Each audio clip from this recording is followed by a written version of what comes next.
Please, find my dad. This letter, it's my name. Chicago, in a whiteout. Ethan Carter, a powerful but lonely CEO, eats alone as wind screams against the glass.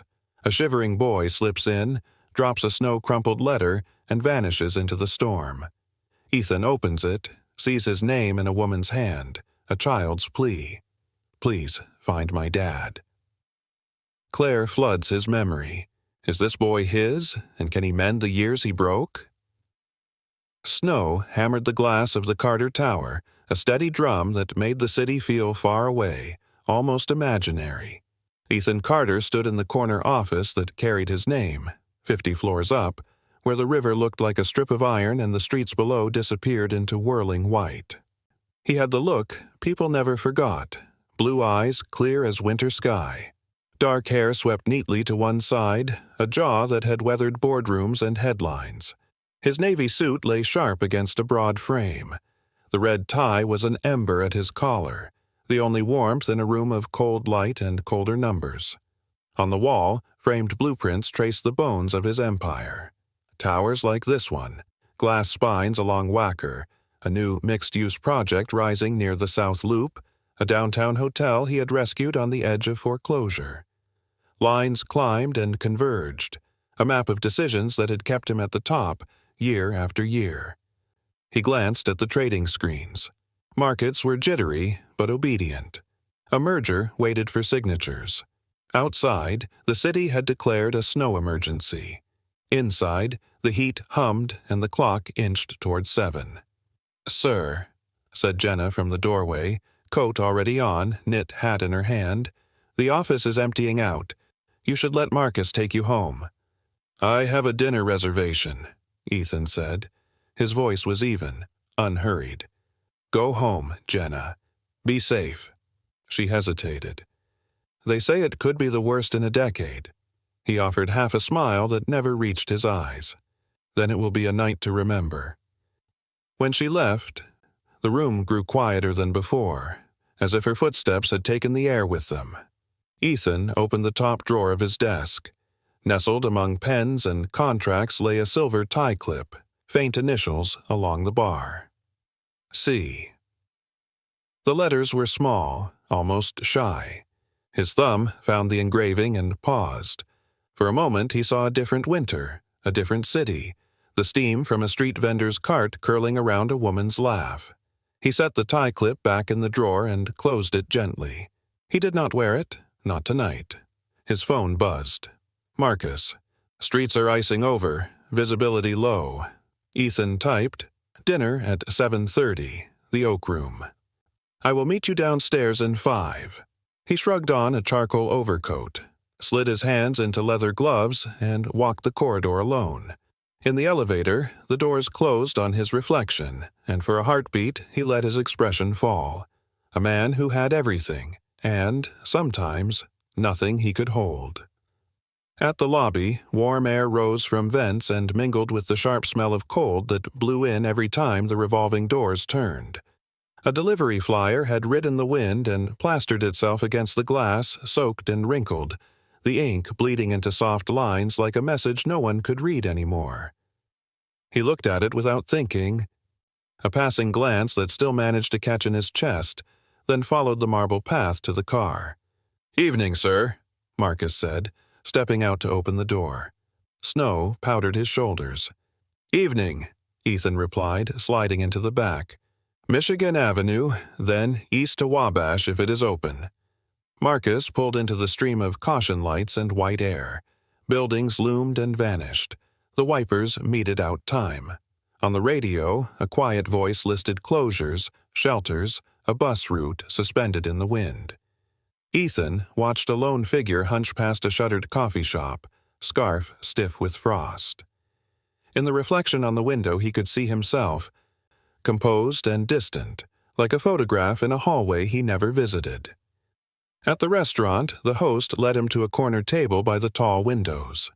The room was a pocket of calm, linen bright against the dark, candles steady. The storm pressed its face to the glass, impatient, relentless. Ethan sat, phone face down, hands still for once. He could hear the faint clatter of plates, a busser whispering directions, the soft clink of ice in a glass. He felt the shape of the day settle around him and understood why he had insisted on dinner. He wanted 1 hour where deals did not speak and silence did not bite. He lifted the menu, let it fall. Somewhere in the storm, a hinge groaned. The front door opened and a blade of air sliced through the room. He did not look up. Not yet. He let the wind fill the space between one breath and the next, and he wondered, not for the first time, if a life could be perfect on paper and unfinished in the places that mattered. If you have ever felt the cold of an empty room, stay with this story and drop your city in the comments tonight. The snowstorm pressed against the tall windows of Aurelia's, one of Chicago's most exclusive restaurants. Inside, crystal chandeliers glimmered over white-draped tables, the soft murmur of wealthy patrons filling the air. Ethan Carter sat alone near the window, his tailored navy suit impeccable, his red tie a sharp line against his crisp white shirt. His plate was barely touched, his glass of wine untouched. He stared at the city blurred beyond the glass, the storm outside echoing the emptiness in his chest. Power, money, recognition. He had them all, but nights like this always reminded him of what was missing. Then the doors at the far end pushed open. A rush of icy wind swept inside, making the waiters glance up in disapproval. A boy, no more than 9, slipped through. His torn winter coat flapped around him, the hood pulled low over his face. Tiny boots dragged snow across the marble floor. The maitre d' moved forward, but the boy darted between tables. His small figure weaved through the crowd until he reached Ethan's corner. For a moment, Ethan's deep blue eyes locked with the child's frightened gaze. Dark, determined, trembling. Without a word, the boy set a folded paper onto Ethan's linen-covered table. His small hand lingered for half a second, then he turned and bolted. The maitre d' called after him, but the boy was already gone, swallowed by the white fury of the storm. Ethan's hand hovered over the paper. His pulse quickened. He could still see the boy's thin shoulders, the way his coat gaped open, the raw desperation in his eyes. Slowly, Ethan picked up the paper. The edges were damp, crumpled from the snow. For a man used to contracts worth billions, his fingers suddenly shook as he began to unfold a child's note. Outside, the blizzard howled. Inside, Ethan Carter felt the first crack in the fortress he had built around his heart. Ethan unfolded the paper carefully, as though it might tear under his touch. The restaurant around him faded into a dull hum, waiters gliding, glasses clinking, but none of it reached him. His eyes fixed on the childish scrawl. It wasn't words at first, but a drawing, crayon lines in shaky strokes. A tall man in a suit stood beside a small boy in the same tattered coat Ethan had just seen. Their hands were clasped. Above them, a crude sun struggled to shine through blue clouds. Beneath the picture, in blocky, uneven letters, "Please find my daddy. Mommy is too sick to wake up."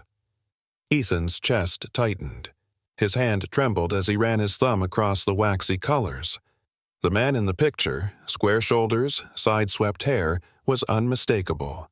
It looked like him. Not just a resemblance, but a mirror seen through the eyes of a child. He leaned back in his chair, suddenly unsteady. The storm outside seemed to roar louder, rattling the glass as if demanding he act. For a moment, Ethan forgot the waiters, the other diners. He saw only the boy disappearing into the snow, his small boots leaving desperate prints. A memory pressed through the ice of his mind. Claire. Her laugh on a windy street, the warmth of her hand in his. The fight they had on the night he chose his empire over her. He had buried it, locked it behind years of success. But now, her face flickered like a candle in the storm. "Sir?" A waiter's voice broke through, tentative. "Is everything all right?" Ethan folded the paper gently, slipping it inside his coat. His voice was low, steady, but his heart pounded. Clear my table. I have to go. He rose, ignoring the confused glances of staff. The doors burst open and the blizzard clawed at him, snow biting his face as he scanned the white street. In the distance, barely visible, a small figure stumbled between gusts of wind. The boy. "Wait!" Ethan shouted, his voice carried off by the storm. He stepped into the freezing night, his polished shoes crunching into drifts. But the boy was already fading into the blur, swallowed by the storm's merciless swirl. Ethan stood in the snow, breath heavy, heart thundering. In his pocket, the letter burned against his chest. For the first time in years, he felt powerless, and haunted by the possibility that somewhere in this storm was not just a child in need, but his own son.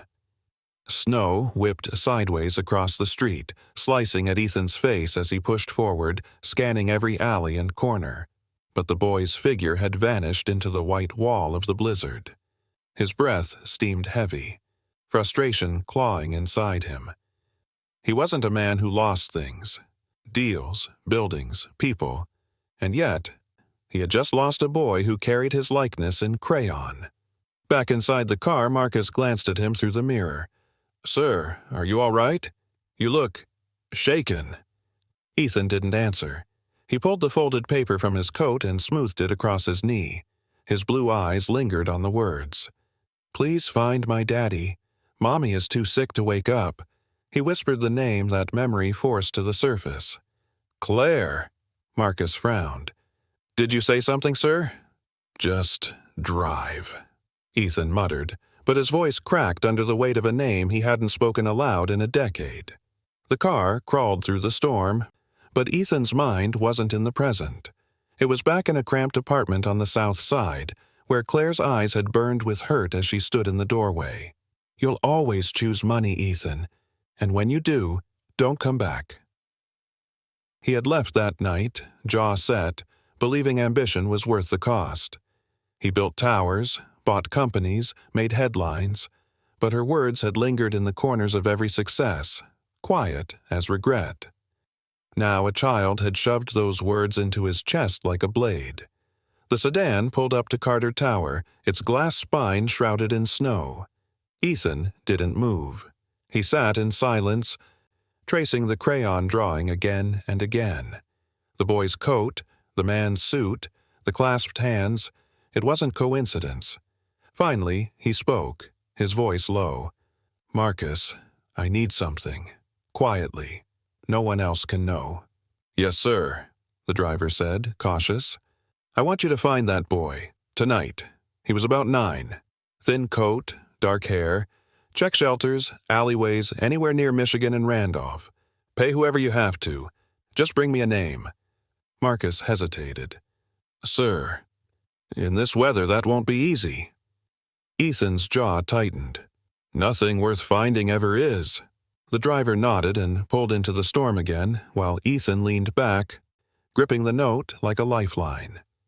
Somewhere in the blizzard, a boy was walking alone, and with every gust of snow, Ethan felt the truth pressing closer, that the past he buried wasn't done with him. By morning, the city was paralyzed. Drifts smothered cars, bridges closed under ice, and news anchors called it the storm of the decade. Ethan sat in his penthouse office, the skyline muted behind frosted glass. He hadn't slept. The crumpled letter lay on his desk, its childish lines illuminated by the gray light of dawn. Marcus entered quietly, snow still clinging to his coat. "Sir, I found him." Ethan looked up sharply, his chest tightened. "The boy?" "Yes," Marcus said. "Name's Liam Cruz. He's been in and out of the shelters downtown. The staff at St. Bridget's know him. They said his mother is ill, very ill." Ethan's voice lowered. "His mother's name?" Marcus hesitated. "Claire. Claire Cruz." The name hit harder than the storm outside. Ethan gripped the edge of his desk. Claire. She hadn't left Chicago. She'd been here all along while he built his empire above the streets she walked. "Where is she now?" he asked. "In the shelter hospital ward," Marcus said softly. "She's not well, sir. They said it's serious. She hasn't been working. Barely gets out of bed. Ethan stood, the muscles in his jaw working. Memories surged. Her laughter under summer lights. The night he walked away. Her last words. Now she was in a shelter bed, raising a boy who looked just like him. He closed his eyes, forcing his breath steady. Arrange transport. Quietly. I want her medical records, whatever they can share. And... His throat tightened. A DNA test. I need confirmation. Marcus shifted uneasily. Do you really think... Yes. Ethan cut in. His voice was steel, but his hand trembled against the desk. I think that boy is mine. The driver nodded, understanding the weight of the words. He left the office, his footsteps fading down the corridor. Ethan sank into his chair, staring at the snow-crumpled letter. A child's plea. A woman's silence. 10 years of choices collapsing into this moment. He whispered into the empty room, almost afraid of the answer. All these years, and I never knew. The results came faster than Ethan expected. Money opened doors, even in the middle of a snow-choked city. A sealed envelope sat on his mahogany desk, delivered by hand, clinical in its weight. For a long moment, he just stared at it, unwilling to move. Finally, he broke the seal. A single sheet slid free, crisp under his fingers. His eyes found the words that changed everything. Paternity confirmed. Probability 99.9%. Ethan's breath caught. The room tilted around him. He sank back in his chair, the paper trembling in his hand. Liam wasn't just a boy who resembled him. He was his son, his flesh, his blood. All these years, Ethan whispered, his voice breaking for the first time in a decade. And I never knew. He pressed the paper to his chest as if holding it closer might turn back time. But nothing could erase what he had missed. Birthdays, school mornings, bedtime stories, all stolen by silence and distance. Snow battered the windows, relentless. Ethan rose and walked to the glass, the city below smothered in white. His reflection stared back, handsome, powerful, untouchable. But behind his blue eyes was a man gutted by guilt. Why hadn't Claire told him? Was it revenge for choosing ambition over her, or had she believed he wouldn't care? The questions clawed at him until his chest ached. A soft knock broke the silence. Marcus stepped in. "Sir?" Ethan turned, holding the page like a verdict. His voice was low, raw. "He's mine, Marcus. The boy. Liam. He's my son." Marcus lowered his gaze, giving him a rare moment of privacy. "What will you do?" Ethan's jaw tightened. He looked back at the storm. "The only thing I can. Find him. Bring him home." But in the hollow of his heart, another truth stirred. Liam might not want him. Claire might never forgive him. As the storm raged on, Ethan stood alone in his glass tower, staring down at a city that had never felt colder. Night fell heavy over Chicago, the storm still clawing at the streets. Ethan stood in his penthouse with the lights dimmed, the DNA report open before him. The words, 99.9% probability, burned into his mind, but instead of comfort, they carved a deeper wound. He gripped the back of a leather chair, knuckles white. Why didn't she tell me that? The question rose and fell with every breath. Claire had known. She'd raised Liam alone while he built skyscrapers and mergers. Did she think he wouldn't care? Or was she protecting their son from the man who had once chosen ambition over love? Memories clawed at him. Claire's voice in that small apartment years ago. "One day, you'll regret this, Ethan. Not the towers, not the money. Losing me." Now regret wasn't a shadow. It was the storm itself. The phone buzzed. Marcus's name glowed on the screen. Ethan answered sharply. "Tell me." "I found them," Marcus said. "Shelter Hospital Southside. Claire's been admitted with pneumonia. Maybe worse. Liam's been staying nearby. Sir, they don't have much." Ethan closed his eyes.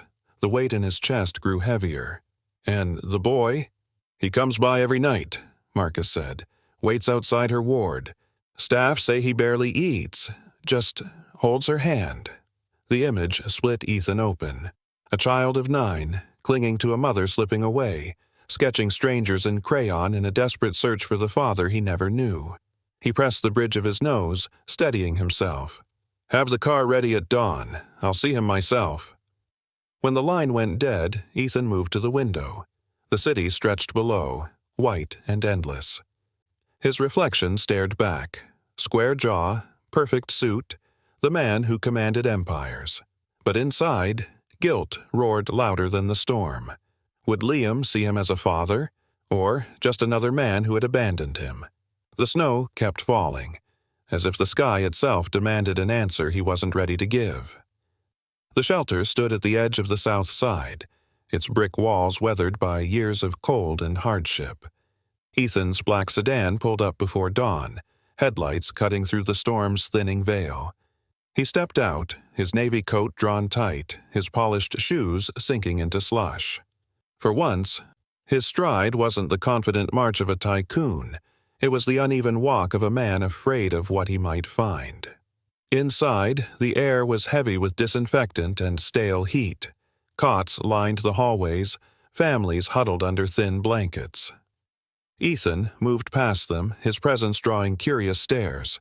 He barely noticed. His heart hammered as Marcus pointed toward a small figure near the shelter's entrance. There, in the dim light, stood Liam. The boy's coat was torn at the elbows, his cheeks flushed red from cold. He held a paper bag with what looked like scraps of food. His eyes flicked up, startled, when Ethan approached. Ethan stopped a few feet away. For the first time in years, his knees threatened to give. He lowered himself to the boy's level, snow still melting in his hair. His deep blue eyes softened. "Liam," he said quietly, his voice trembling despite himself. The boy hugged the bag tighter, wary. "How do you know my name?" Ethan swallowed hard. His hand twitched toward the pocket where the letter lay. "Because I've been looking for you." The boy frowned, shifting his weight. Snow clung to his lashes. Ethan's throat tightened. For once, the man who negotiated billion-dollar deals felt powerless. "I know you don't know me," he whispered, "but I'd like to change that." Liam's small fingers clenched the paper bag. He searched Ethan's face as if weighing every word. The storm moaned outside, but inside the shelter, the silence between them was louder. Ethan realized his hands were trembling, not from cold, but from fear. Fear that the boy would turn away, fear that he was already too late. Liam's eyes narrowed as he studied Ethan. The boy's voice was barely a whisper. "Mom said my dad was strong, not rich. Which one are you?" The words pierced deeper than any boardroom attack. Ethan felt his throat close. Slowly, he reached into his coat pocket and drew out the silver tie clip. The initials engraved along its bar, C.M., caught the dull light. Claire's gift, the only piece of her he had never let go. He held it out, his hand trembling. "Your mom gave this to me. I never stopped keeping it." Liam's gaze locked on the tie clip, recognition flashing in his young eyes. His lips parted, but no sound came out. His small hand lifted, then fell again, unsure whether to touch it. Ethan swallowed hard. "She meant everything to me. I was a fool to walk away. If I could change it." His voice cracked, rare for a man whose words usually commanded skyscrapers. "I would have chosen differently." Liam hugged the food bag tighter, shoulders shaking. "She said you didn't care." Ethan's jaw clenched. He knelt lower, snow melting from his hair onto the floor. "She was wrong. Or maybe she just didn't want you to be disappointed in me." His eyes softened. "But I care now, Liam, more than I can explain." For a long moment, neither spoke. The storm rattled the shelter's windows. Then Liam extended one small, tentative hand. His fingers brushed the tie clip, as though testing if it was real. Tears blurred Ethan's vision. He forced a smile through the ache in his chest. You don't have to believe me right away. Just give me a chance to prove I can be both. Strong and your father." Liam blinked, eyes glistening. His lips trembled, but he whispered, "Mom always said the truth shows in time." Ethan nodded, breath unsteady. "Then let me stay long enough to show you mine." The days that followed felt unlike anything Ethan had ever known. His penthouse, once cold and echoing with silence, filled with the sound of a boy's laughter.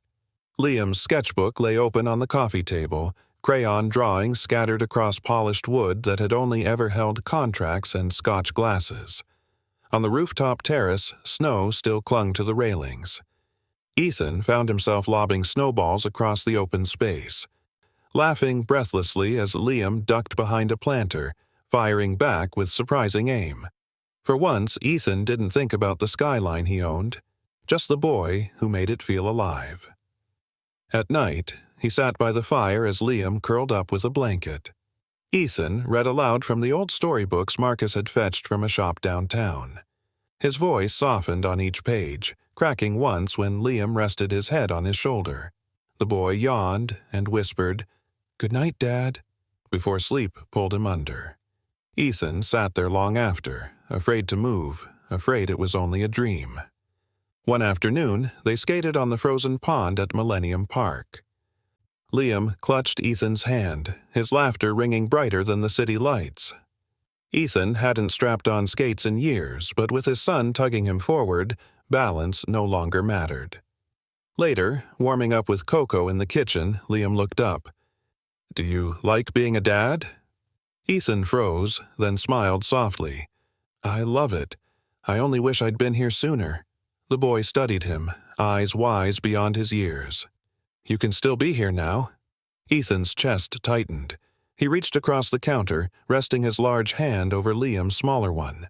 "Then I promise, I won't miss another day." For the first time in his life, Ethan Carter's empire felt small compared to what sat before him, a child who finally believed in him. News travels fast in Chicago, faster still when it concerns Ethan Carter. By the end of the week, tabloids splashed his image across glossy covers. Millionaire CEO seen with mysterious boy. Paparazzi lenses caught Liam's small figure beside him, bundled in that torn winter coat, his hand clasped in Ethan's. At first, Ethan ignored it, but the whispers grew louder. Investors called, voices sharp with fear. "Is this true? Do you have an heir we don't know about?" The board demanded explanations. A billion-dollar merger with Halston Global teetered on the edge of collapse. In his glass conference room, advisors circled like hawks. "You can't let this distract the market," one argued. "Hide the boy until the deal closes. Spin it as charity." Ethan's jaw tightened. He thought of Liam asleep in his penthouse guest room, the boy's sketchbook resting on the nightstand. His son wasn't a scandal. He wasn't a bargaining chip. That evening, as he drove home, flashes exploded against his car windows. Reporters shouted questions. Liam pressed close to him, wide-eyed. Ethan wrapped an arm around his shoulders, shielding him. Inside the safety of the penthouse, Liam whispered, "Are they mad at you? Because of me?" Ethan knelt in front of him, hands on his son's small shoulders. His voice was steady, though his heart ached. "No, they're mad because I was hiding the best part of me and I won't do it anymore." Liam searched his face. "Even if you lose your buildings?" Ethan smiled faintly, brushing a snowflake from the boy's hair. "I'd rather lose buildings than lose you." For the first time in years, Ethan felt clear. The storm wasn't outside anymore. It was in the world he had built, and he was ready to walk through it, not as a CEO, but as a father. The following morning, Ethan stood before a wall of cameras in the grand lobby of Carter Tower. His tailored navy suit was flawless, his red tie knotted with care, but his expression was stripped of the practiced polish he usually wore. Beside him stood Liam, his small hand gripping Ethan's tightly, his eyes darting nervously at the swarm of reporters. Flashes lit the marble walls. a dozen microphones thrust forward. Questions erupted. Is he your son? Was this kept secret? What does this mean for the Halston merger? Ethan raised a hand for silence. His deep blue eyes scanned the crowd, his voice steady but filled with raw conviction. This is Liam. He is my son. The words hung heavy, unshakable. For too long, I let ambition blind me to what matters, but no more. Liam deserves the truth. He deserves a father who will never hide him. The lobby fell still. Then Ethan continued, his voice softening. And there are thousands of children like him. Children raised by single parents, children without warmth in the winter, without food at night. 1 in 6 in this city alone. Today, I'm creating the Claire Project in honor of his mother. It will provide housing, health care, and education for families in need. Gasps rippled through the press. Investors shifted uneasily, but Ethan's gaze never wavered. He glanced at Liam, whose small face was lit by pride. The boy whispered, almost shyly, "Mom would like that." Ethan's throat tightened. He squeezed his son's hand. "She would," he said, voice breaking. The storm outside had begun to clear, sunlight breaking through the gray, and for the first time in years, Ethan Carter felt he was no longer fighting to protect his empire. He was fighting to build a legacy worth leaving. Christmas Eve wrapped the city in quiet. Snow blanketed the streets, softening the clamor of Chicago into something almost tender. In the penthouse, the fire burned steady, casting golden light across the room where Ethan and Liam sat together. A small box rested in Ethan's hands. He turned it once, twice, before offering it to his son. "This is for you," he said softly. Liam tore the paper with careful fingers. Inside, cushioned in velvet, was a snow globe. Within it, a tiny family stood beneath the swirling flakes, a man in a suit, a woman with kind eyes, and a boy holding their hands.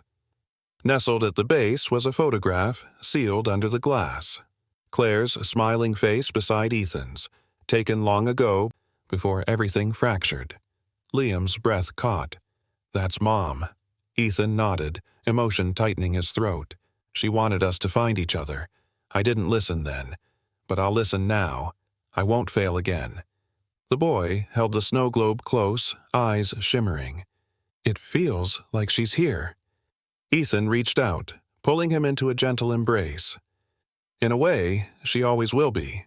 Through you, through us." They sat together by the fire as snow swirled outside, the city quieting for one holy night. In the silence, Ethan felt something shift. This wasn't about wealth or buildings. It was about love reclaimed, a promise renewed, and a project that would carry Claire's name into the future. Liam looked up, voice small but sure. "Can we help other kids too?" Ethan smiled, pressing a kiss to his son's hair. "That's exactly what we'll do, together." And for the first time in his life, the man who ruled skyscrapers felt like he finally had a home. Winter loosened its grip in the weeks that followed, but inside Ethan Carter, something permanent had shifted. No longer just the man of glass towers and billion-dollar deals, he rose each morning to the sound of small footsteps and the weight of a boy's laughter filling halls once ruled by silence. Liam became a fixture at his side, not as a curiosity for tabloids, but as his son. They skated again when the ice began to thaw, read books at night, and shared quiet breakfasts where Ethan left his phone face down, untouched. The world noticed. Investors who once doubted him found a steadier leader. Reporters who sought scandal wrote instead about redemption. And the Claire Project took root. Housing units breaking ground, shelters stocked with supplies, scholarships offered to children whose names Ethan now learned personally. On a crisp spring morning, Ethan stood at a ribbon-cutting ceremony, Liam at his side. Cameras flashed, but this time he welcomed them. He leaned down, whispering to his son, "This isn't about me anymore. It's about us, about her." Liam smiled, gripping the scissors with his small hands as they cut the ribbon together. Cheers rose, and for once Ethan felt pride not in what he owned, but in what he had given back. That night, as city lights glittered beyond the penthouse windows, Liam pressed his head against his father's shoulder. "You're different now," he murmured. Ethan kissed the top of his son's hair. "I'm finally who I should have been all along." The boy yawned, whispering, "Good night, Dad." Ethan's blue eyes softened, a quiet smile spreading as he held his son closer. Once seen as ruthless and unreachable, he had been remade by love, by loss, by a boy who refused to let him remain a stranger. And so, Ethan Carter's empire endured, not through wealth alone, but through a legacy of love, a promise kept, and the son who brought him back to life.